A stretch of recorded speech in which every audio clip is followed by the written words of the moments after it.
সকালটা আমাদের স্টার্ট হয়েছিল গরম গরম ম্যাগি আর অমলেট দিয়ে।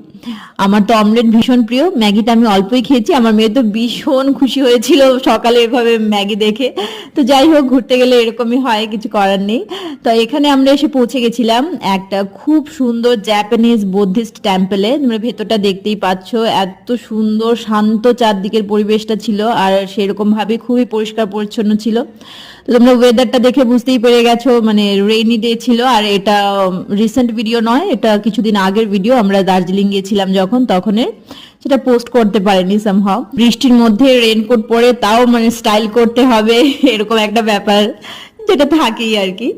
তো দেখতেই পাচ্ছ এখন আমরা উঠে পড়ছি ওপরটাতে, ওপরে জায়গাটা গিয়ে দেখাবো, খুবই সুন্দর। আমরা ওপরে উঠে এসে গেছি, দেখতে পাচ্ছ। এখন এখান থেকে আরেকটু কিছুটা সিঁড়ি ওপরে উঠে সেই টেম্পলের ভেতরে আবার যেতে হবে। ভিডিওটা অনেকটা বড় ছিল, তাই এখানে আর সব অ্যাড করতে পারিনি।